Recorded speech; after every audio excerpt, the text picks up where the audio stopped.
Thank you so much for downloading the episode. On the show today, Paula and I talk a little bit about the Southwest Airlines flight that had some troubles with the engine a couple of weeks ago. And then we segue into women's self-esteem and the warmer months of the year. How do we deal with it? Do we have the wardrobe for it? And then we also talk about some opinions that men have about our body issues. Very interesting, not what you think. And then we go into our ugly and awkward moments of the week. Enjoy the show. It's another uncensored look at the world around you, from sisters who will say just about anything to anyone at any time. It's the Uggs. Jamie? I don't understand how you're getting laid so regular. Paula? Hey, Assad, I got a good deal for you. Uncensored as always, it's time for the ugly truth.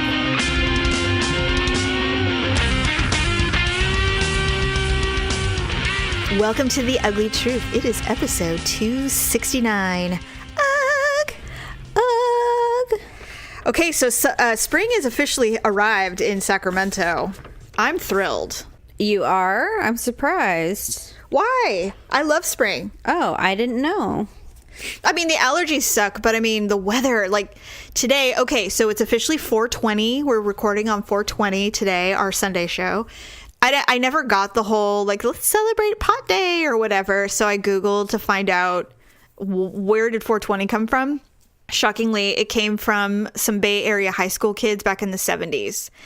And it was some kind of code so they could go out and get high after school. And I read it, but I didn't read specifics because I kind of don't care. But I was curious, where did that come from? Because I was always told it was a police code for possession of pot. Oh. But it's not. The legend is that it started in San Ramon in the Bay Area. These kids in the 70s were, creating there was some kind of note or flyer saying we're going to get high at 420 or something.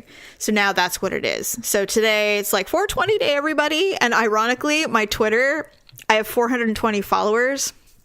And I thought that was hilarious because last night I had 421 and this morning on 420 I had 420. Oh, someone unfollowed you? Yeah. Well, there's always those weird telemarketing kind of follows that aren't real. The spam ones. Well, because from what I understand, you can buy Twitter following. You can pay money to somehow get people to follow your Twitter account. That's weird. I know. And so suddenly I'll see, marketing Mark has decided to follow you, is following you. And I'm like, who? So I'll click on him oh, he's selling a book or, or some artist you've never heard of in Tennessee, up and comer is following you. And it's basically trying to get a follow back so they can get some traction.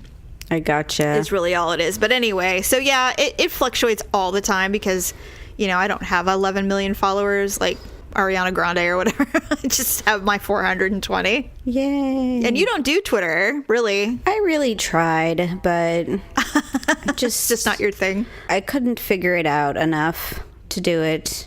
Everybody kind of gravitates towards the social media that they're comfortable with. And I try to do them all. Facebook feels like the central hub. And then there's Instagram for pictures and makeup. Mm-hmm. Which is, on Instagram, I follow all my favorite makeup brands and my favorite makeup celebs and even the actors and stuff that I really like to follow, like J-Lo and stuff. Mm-hmm. I follow them on Instagram. And comedians I follow on Twitter because they're always saying something funny and they're always promoting their dates for where they're going to be. And since I love going to stand-up, I like to follow them on there. Those are only the three that I really do. I know I have to do Snapchat because that's how I keep in touch with my children because they all do Snapchat. But other than that, that's it for me. Oh, our mom has an Instagram. What does she put on there? I have no idea. She's on private and she doesn't follow me. God. She only follows our one sister, Allison. And the only reason that I know is because Allison posted a picture of her daughter and our mom commented on it. And I said, what? Our mom has an Instagram and she doesn't follow anyone but this one. Okay. Well, she's Thanks, probably Mom. afraid to see what we post. She can see everything I post. I'm totally public. I have no restrictions. I have no restrictions. So anybody can see anything that I post, because I'm not posting anything private. Like it's only stuff that I wouldn't care anyone knowing or seeing. So she probably has perused it, but she's just so weird when it comes to stuff like that. I just don't get it. I don't get it. It's like, what is wrong with you people? We're just family. That's it. Why is it so hard? I don't get it. She just has issue with how liberal we are with the word penis, and man, we should just say cunt every time so we know she won't listen to the show. Hashtag cunt. Every time. And every she'll post. be like, oh my God, her ears will burn, and she'll be like, that's it. Yeah, maybe. But I don't say penis in all of my Instagram posts. It's only like, I literally post pictures of like flowers and my snake Verdell that I find, and stupid shit like that. It's never anything like scary or scandalous. Anyway, who cares? I mean, I don't care, but it's a tad offensive knowing that all of her children have Instagrams and she only follows one. I mean, don't you think that's weird? I think it's weird. It's a little strange. You don't have an opinion. You don't care. Well, I mean, no, I don't. I know. Well, I want to talk briefly about the Southwest event that occurred. Yes. And the only reason is that it's been a little over a week since it occurred. And it was terrifying. And the woman pilot is a hero, in my opinion. I don't know about you. Yeah. She was a kick-ass, stone cold hero. Man, she was able to land that thing safely. And it's so unfortunate about the woman who was killed. It's tragic. I think her name was Jennifer Riordan or something. We actually know people who knew her, frighteningly. Yeah. And they were devastated. And, when you read about somebody getting sucked out of a plane, you initially think about the comedy of it. But realistically, it's like the worst. It's one of the worst things ever. It would be terrifying. Well, I'm just hoping that she lost consciousness really quickly when that happened, because she was hit with the shrapnel of the engine. And I'm wondering if that's how she got pulled out of the window. And when they pulled her back in, I mean, they started CPR on her immediately. And so what I'm hoping is that she really didn't even know what happened, is my hope. Is that, obviously they knew there was some issue, but because she was hit with the engine parts, that it just was so quick that she had no idea, is my hope. Yeah. But anyway, I was just thinking about, our mom had to go through an emergency landing once. Oh, really? Yeah, remember I told you it was a couple of years ago, or a year or so ago. She was on her way to Florida to visit her sister. I think it was one of the first times that she was going out that way. And she had a connection she didn't have a connection, but they ended up landing in Phoenix. I think they were en route to Atlanta. She said everything was fine. She said there was no problem, and she doesn't remember, but there was some heavy shaking. And then the pilot came on and said, we have to divert. We're flying into Phoenix. It's going to be rough. Everyone needs to be prepared. And then a few minutes later, they were starting to descend, and things got really loud. And I'm not really, she never really told me exactly what happened, but all of the flight attendants and everybody were saying you need to brace for impact. And so she had to brace for impact. You have to lay on your, move for, bend over, grab your legs, be prepared. I mean, I can't even imagine, Paula, I can't even imagine. No. I can't imagine. So she said, you think about everything while you're looking at everyone else, and everyone's crying and praying or doing whatever they're doing. And she's like, luckily it was actually quite a smooth landing compared to what she was, because you never know what that means because you've never endured it. Right. And then, so she landed, and she was like, I was ready to die. She was prepared to die. I couldn't. My brain does not work like that. But she had come to peace with it. And I'm like, man, within minutes, she came to peace with it. I would have been on my phone trying to call people. And I wouldn't call a soul. You wouldn't? No. You would have just laid there and just said, well, here we go. I just couldn't imagine burdening someone with that kind of... Yeah, that's true. Say your goodbyes before you leave for the airport, I suppose. What if they didn't answer or something like that? Oh my God, that would, that the guilt of that for the rest of their life. That would traumatize them. It would. It's just, I don't know. I just try and think about like the other people. Like I don't want to ever have their last moments with me be something tragic, scary. You know? Yeah, I that's just true. want them to remember me the way that things were. Yeah, that's true. You're right. You are correct. I was thinking about this poor woman and the way she passed away, and I'm just like, you know, it's such an undignified way to die. But I know. Well, the more I thought about it, I'm just like, is there really a dignified way to die, though? no. I mean, actually, you know what? That argument that you just said right there is the argument that people use for the Right to Die Act, the law that's in effect in Oregon and in California. And I think there are other states too. When someone is terminal and they know that their last moments on this earth will be racked with pain, torturing their family, watching them suffer until the very end, they're like, I don't want to die like that. And I don't want it to be called a suicide per se. I want to choose to die with dignity. And so that law that passed not that long ago, where you are given a certain amount of medications and you can take it and you get to decide and you basically fall asleep. Yeah. And that's that whole point. That the whole point is to die with dignity and not to die in some horrific way. And still dying in itself, although as humans we've come to peace with it, it's not, no one wants that to happen. I mean, no one's prepared for that. No one knows what that's like. We've seen it. You know, if you've been in this situation where you've watched a loved one pass away, you hope that they just fall asleep, because that is dignified. But, you know, I've talked about this before with Daryl, because, you know, I force him to talk about Death. Morbidity all the time. Not all the time, but when I do talk about it, when I go to those places. And I said, all I know is that I don't want to be an animal's snack, for sure. Right. And I definitely don't want to die violently, like in a fire or a plane crash or a car crash. I mean, I really don't. I mean, I would love to just, you know, there's two ways of looking at it. One, if I'm doing some unbelievable adventure like climbing a mountain or, you know, doing something outrageous and then you die doing it, that's a story to tell.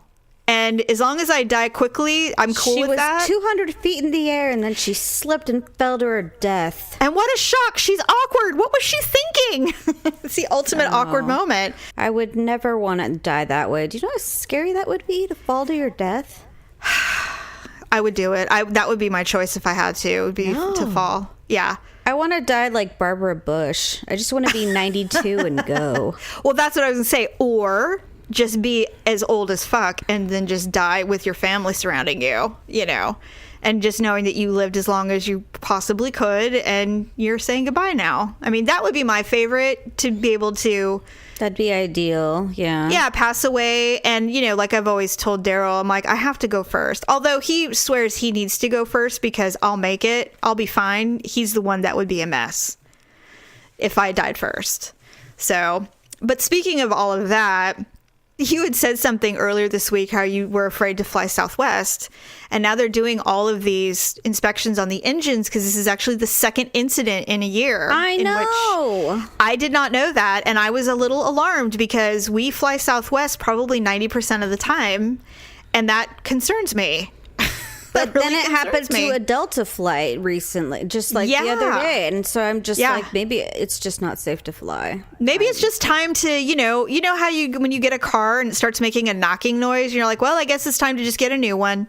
Maybe it's just time to get new ones. I think it's just whatever fleet of airlines that were distributed at a certain time, they should all be grounded until they all can be inspected. Right. And then use the newer planes. Let's just all trade it in for new ones, and we'll sell all these to, you know, another airline and somewhere else. Or we'll part it out. Why can't we just part them out? We'll sell them to Syria.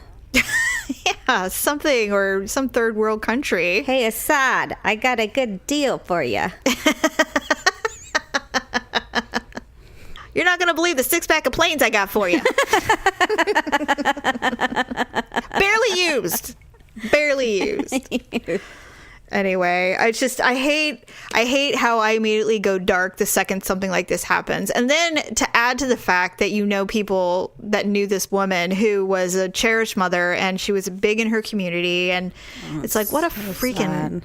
what a terrible loss for the community, for them. No, why can't it be like, the lowlife who was on the Megan's Law list or something like that? You That's know what I I'm mean? saying.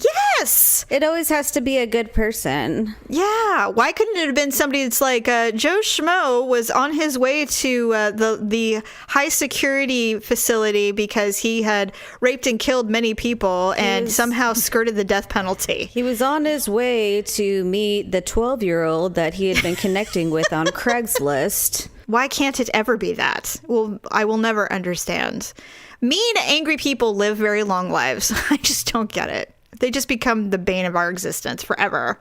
No, the other thing I was going to say is where she was sitting. She was on the window seat over the wing, and that is my number one favorite seat. I choose the seat over the wing by the window every single time we fly. If I have a choice, I sit in front of the wing. Yeah. Well, that's changing now. I'm sitting in the front of the wing from now on. I hate the sound of the engine, so I try and sit in front of it. Yeah, when they showed the window, I went, oh shit, that's my seat. That's where I sit every time. Every time, because I feel like it's the strongest part of the plane. And so I sit there. And now I probably won't. How tempted would you be to stick your arms out and flip your shirt off and be like, come to mama, boys? Well, if I didn't get hit with shrapnel, I definitely would. What an amazing thing had she survived that. Like if it just blew out the window and she went sucking out and they pulled her back, because all of the flight people on the flight pulled her back in. They kept her from flying out. And let's just say for the sake of argument, she survives it. And she's like, oh my God, you guys. Can you imagine if the story to tell that you were sucked her hair out? Would look like? It'd be like, wow. She's like, is my skin still on my face? Yeah, my God. It's like no more wrinkles. They're all gone now. It's completely does not good. Need a facelift anymore. Ever. It's like my teeth feel dry, or my lips stuck to my teeth. Do I have gums? Yeah. Are they still there? Oh my God. Her hair. Talk about the ultimate blowout. I keep thinking she'll look like Phyllis Diller when she comes pulling back into the plane, as her hair would be wild. Okay, enough of the Southwest Airlines stuff. Switching gears. So, as I said, spring is officially here, and with that comes the change of wardrobe. Are you prepared? No, of course not. Are you kidding? No. No. I just spent all that money on clothes, and they're all long sleeves.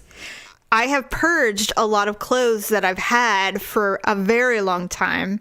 They're either worn out or out of style, or they don't fit or whatever. Mostly just ugly.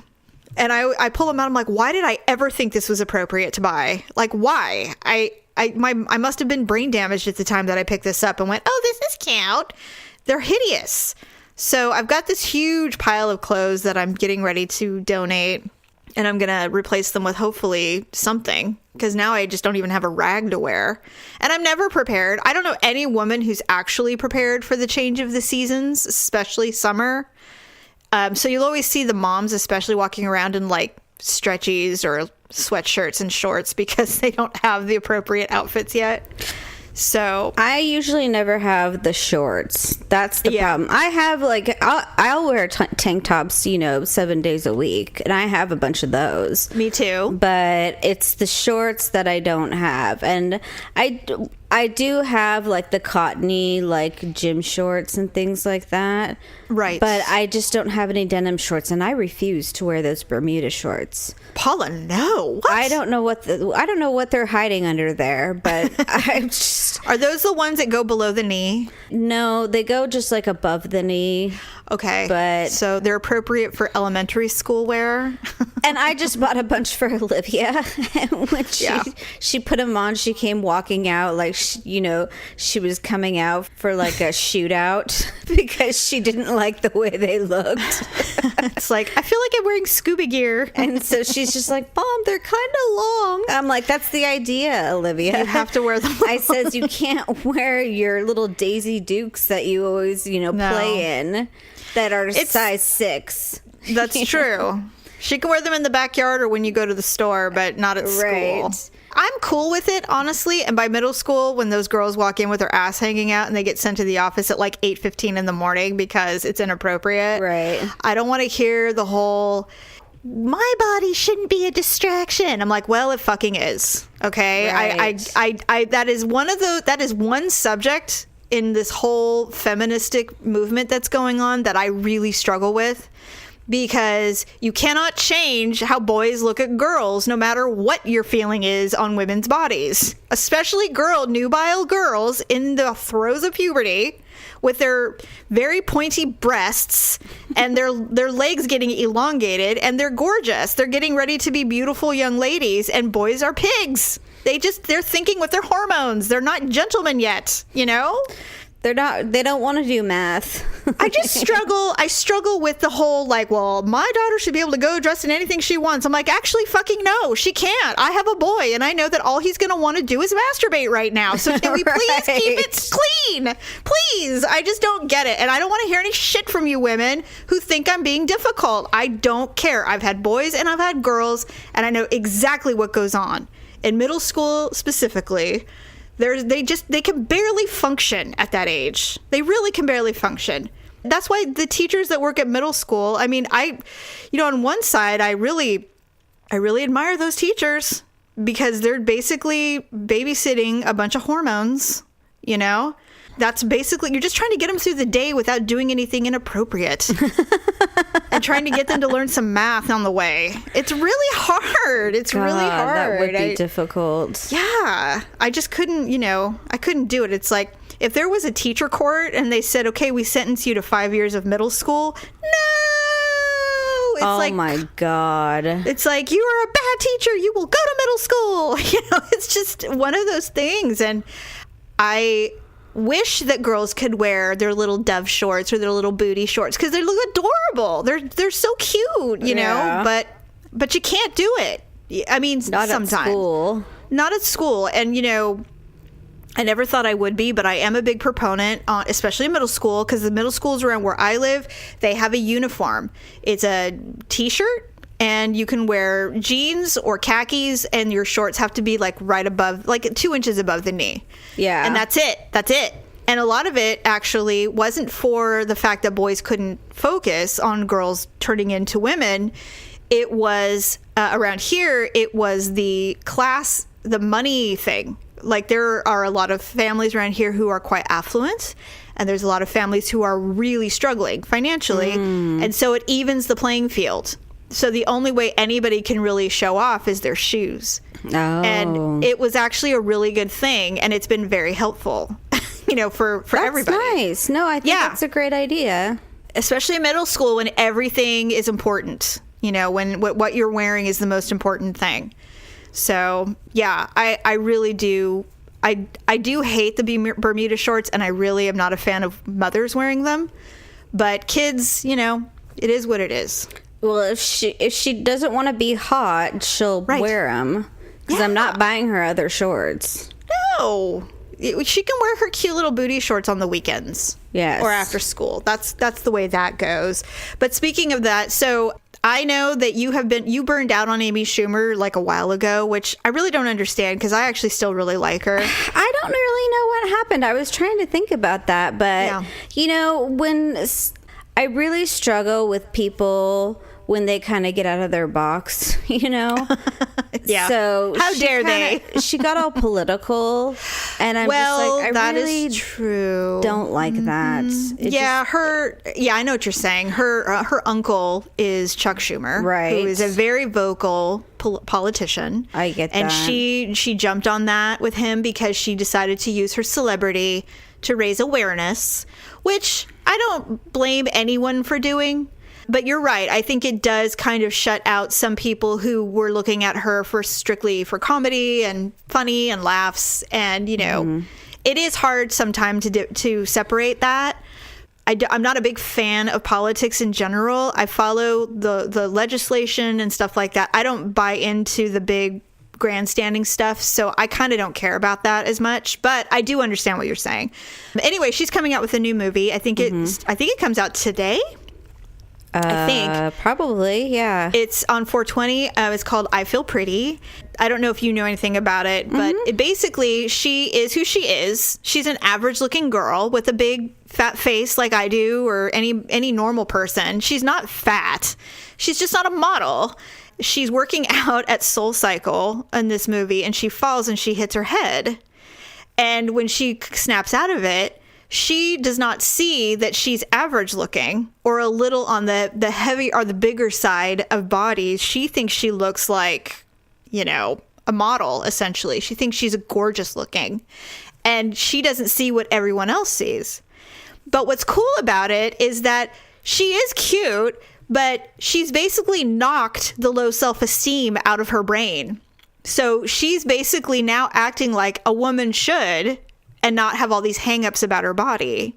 And so I'm super interested in seeing it. I honestly doubt I'll go see it at the movies, but I will watch it because it's like, look, it is a bit of a message movie. Like, y'all have to stop giving yourself so much crap about your love handles or your matronly arms or your fat face or your double chin or whatever, because none of that matters. It's all about how you work it, right? It's all about your attitude, which I do agree with. I think that's one of the reasons why I did really well in my 20s, because I didn't care. I never, ever had a problem getting a date or finding a man, ever. Yeah, me neither, actually. Yeah, because, and would I consider myself a model? No. I've never been a size 2 in my whole life. Even when I was in high school, I was not a size 2.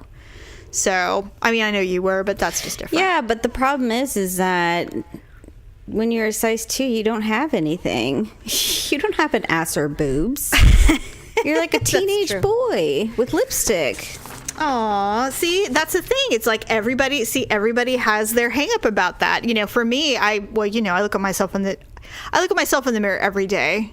And I just go, I don't understand how you're getting laid so regular. Like, how is that even?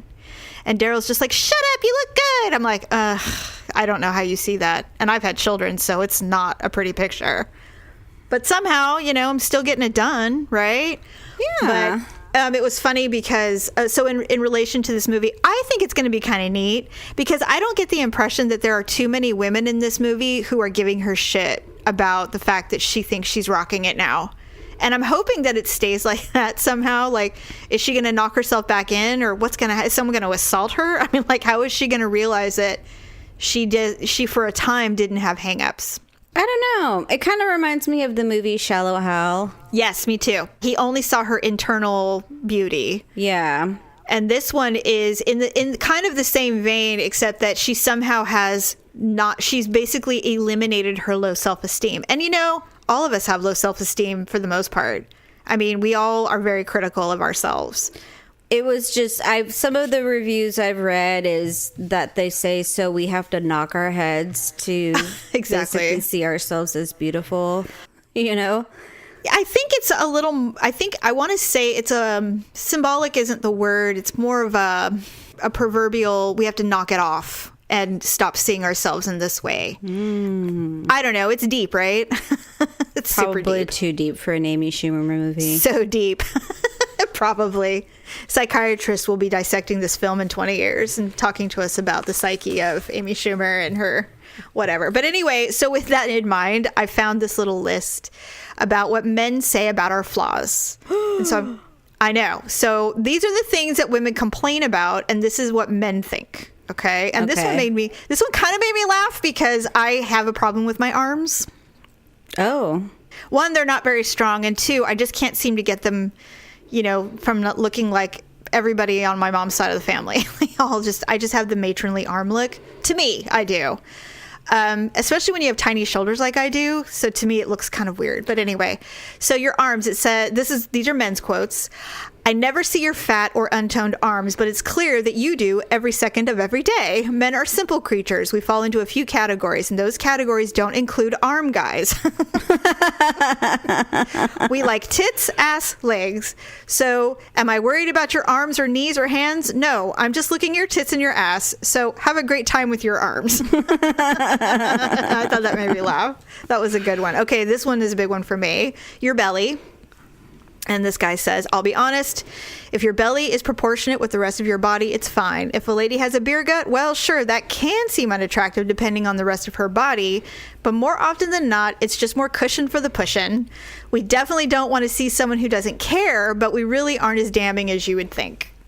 I thought that was a little honest. I thought that was pretty honest. I think he's lying. And if he was your boyfriend, you would tell him that. Yeah. So are you trying to tell me I have a beer gut? Go on, say it. Beer gut? Really? I don't drink beer. Yeah, right. It's like, well, what is it? What kind of food baby is this? So in regards to shape, some men like really skeletal women and some love curvy women. There's a man out there that craves every type of women's physique, and magazines or whatever teach you about literally one of those. Or whatever teach you about literally one of those, or maybe two in the modern era of the curvy girl, but they don't talk about the men who prefer bigger women or bottom-heavy girls or small-chested women, but we're out there. So basically, he's saying that there's a man for every woman's body shape. There's someone for everyone. Yeah, I kind of agree with that, but you better have a cute face. Yeah, so. I'm a face girl. Me too. Me too. Boobs. Well, this should not be too hard to figure out. There are men who like all types of tits, different size breasts, big nipples, small nipples, saggy, big, small, full. What you see in magazines, the right, firm, pert breasts, are probably not something that they've ever seen in real life. That to me was a little interesting. Their experience of breasts is of the normal breasts, not these abnormally perfect ones that are usually implants. At the end of the day, if you like tits, you like tits. It has very little to do with size, I think. Shape trumps size any day, in my opinion. Okay, he's completely in the minority. I don't know any man who goes, I can't wait to get my hands on small boobs. I mean, maybe. I guess there are those guys who like the small boobs, right? Well, I mean, if they're already there, then I think they'll just play with what they have to. I think that men who don't mind small boobs are ass men. That's what I think. Yes, that's true. I think that's absolutely the case. And I agree you're right. with that. It's the same. You know, there's a man for every shape. But if he likes if he likes shape over size, that's different to me. That's a little unusual, right? See, I've been on both sides of the fence because I was single before I had kids, where I was like a B cup, and I didn't really have much. And most of the guys that would go out with me or have sex with me or whatever that probably weren't into my boobs that much probably were more ass men. Yeah. But after the fact, they were all boob men. Because you had boobs now. I had big boobs, yeah. Yeah. Yeah, I think Daryl's a boob man. You think? Yes, just a little, kind of. He's like, your boobs are perfect. I'm like, ugh, okay. Well, at least I don't have the big blue line going through them, so I've got that going for me. Okay, cellulite is common. We know it's sort of like a woman's armor as she grows older. Okay, I hate you for saying that. Armor? What? Yeah. I don't know what that is. It's normal. It's not a problem. And with all us dudes sitting here with our bellies out, who are we to judge? Okay, you've redeemed yourself. Let's see what they say about weight. A lot of men don't like the exceptionally tall, sometimes shapeless, super skinny model body. The media may tell you that, but men love all bodies. Men, I know, like real women, real actual women, weight and all. I would agree with that. Me too. Completely. I do. I mean, who wants to fuck a praying mantis? A lot of men in Hollywood, apparently. Well, yeah. I mean, that's different. Those guys are gay. That's true. You're right. Except for John Hamm and Brad Pitt and Leo DiCaprio. They're not gay. But, I mean, Leo DiCaprio, he's not screwing like the runway models. He does. Well, they're Victoria's Secret models. So they have bodies. When he wants a real woman, he goes to Rihanna. She is a thick lady. She is, but she's sexy as fuck. Heck yeah. Finally, our hips. Hips don't lie. Men don't care too much about hips specifically, but we like ass. So hips and ass go together, and if we like your ass, we usually like some big hips too. Don't worry too much about how big they are. If they look good on your body with your ass, we're into it. And muffin tops, they're nature's handlebars. Honestly, poorly made clothes create muffin tops, and that doesn't look good, but when you're naked, chances are we love it. Don't stress. Nature's handlebars. I know. If someone grabbed my love handles, I'd like backhand them with my Be like, in the face. be like, abort mission. I'd be like, abort, get abort. out! I'd be like, what the fuck are you doing? Yeah, that ain't good. That ain't good. Well, there you go. So that's what men think. Pretty honest. I mean, you know, they don't want someone who doesn't give a crap about what they look like, but they also aren't going to sweat, you know, a little looseness here and there. So They're not going to sweat the flabby stuff. I guess not. That's fine. All right. Well, speaking of, we should do our ugly and awkward moments of the week.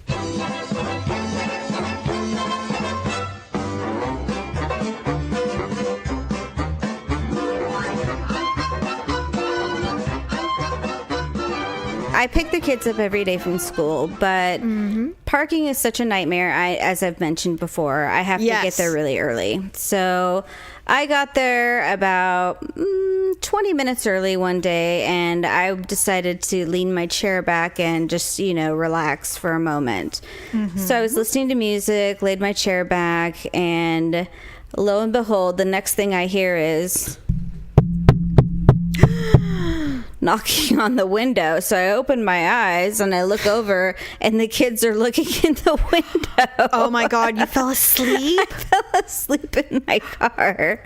How long? I don't know. I mean, obviously long enough because they got out of school. So I unlocked the door and I let them in. Well, the problem is I was parked in like the roundabout. Oh God. And so I didn't know if like people had to go Drive around me. you. You know they did. I know. I bet you they did. Because the kids don't come out like right away. You know, I wonder, it takes them a couple minutes. Do you think someone honked at you and you didn't hear it? I wonder if they did. I don't know. And they're like, I guess there's no one in there. That's really inappropriate. Well, yeah. Who do they think they are? Who parks here? They don't know what this is. Don't they understand? Don't they understand the rules? This is probably somebody's dad who doesn't get it. It's their first time picking up kids. They're creating backstories. Of course. So well, they have to. I unlocked the doors and I'm like, oh my. I'm like, hi guys, how are you? Actually, what would be really funny, you would have to pull security tape. It would be funny to see people walk by and staring at you going, Yeah, I'm all. as you're God, I hope your mouth wasn't open or anything. I'm sure it was. I'm a mouth breather. Oh no. Oh God. Well, if any photos show of you sleeping in your car in front of the school, we'll know why. Yeah, really. Oh my God, that's so funny, Paula. Okay, well, I had one, but I actually have another one that I want to share with you now instead. Okay. So Daryl's traveling this week. Last night was a very difficult night. Bodega, my husky, decided to howl for 3 hours because Sunny, my blind dog, decided he wanted to go outside and sleep in Bodega's doghouse. Bodega was mad and he was throwing a fit. And so I was up for 3 hours dealing with that. And then so I finally fell asleep. And I woke up and I was like, oh my God, it feels late. And so I looked at my clock and it was like 7:30. And I leave at like 7:45. And I was like, oh my God. So I woke up, I look up, and there's a huge spider on the wall. My God. Now, normally I would be like texting Daryl or saying, get your ass up here, hurry, you know, something, help. I woke up and I immediately started to sweat. Like, I was so like, oh my gosh. Jeez. And then the thing started moving, you know. So I said, okay, well, this only happens when Daryl's traveling. It never happens when he's here. So I go downstairs to get the vacuum because I'm going to suck it up. I'm not going to do what Daryl does, which is take a tissue and squish it. And it's big. And so I get the vacuum, I turn it on, and I suck it up. And then I thought, you know what? While I'm here, I'm going to just vacuum up a little bit around the corners of the room and all of this stuff. And I actually really like to vacuum. I don't know why. I'm just weird. Okay. So my laptop is super duper old. And it's really hard to get the dust out of some of the areas. And so I took the vacuum and I started vacuuming it. And I was like, oh, I should just do the keyboard really quick. And I vacuumed like 2 or 3 buttons off of my computer. And now I have no buttons on, buttons on the computer to type. Are they important buttons? Yeah, it's like W and Y, I think. Oh I was like, God. I sucked them up and I went, oh shit, what am I doing? And you know, it was funny in my brain because this is how I'm awkward, is I'm like, oh, wouldn't it be funny if I actually sucked the buttons off of this laptop? But it won't happen because, you know, they're pretty on there. And I'm just vacuuming any dust that I might not have been able to get. Instead of using canned air, I'll just suck it instead of blow it. And sure enough, I sucked them right off, and I was like, oh! And I hear the tink, tink, tink, tink, tink, tink, tink, tink, tink. And we have a house vacuum, so it goes into this giant canister into the garage. Oh. So I can't even like get in and dig in and get them. Like, they're gone. And I'm not digging into the canister because I've sucked up the spider now. So gross. It's over. I'm never getting the buttons back. It's gone. So I told Daryl, I texted him, I said, yeah, I need a new laptop. He goes, oh, right, what happened? And I sent him a picture of the laptop. So. Oh my God, that's ridiculous. Sorry. I know it is. Oops. Anyway, I'm going to say you win this week. For falling asleep in the car? Yes, because that's better than what I did. Way better. Then your first one must have been a total doozy. It was a doozy, but I'll share it with you next week. Okay. Well, I think that's a wrap then. Thanks everybody for joining us. Hopefully you're starting to enjoy your springtime and no more winter weather. Mm-hmm. Have a fabulous week, and we will see you Wednesday. Bye. Thanks for listening and sharing the show. See you next time on The Ugly Truth.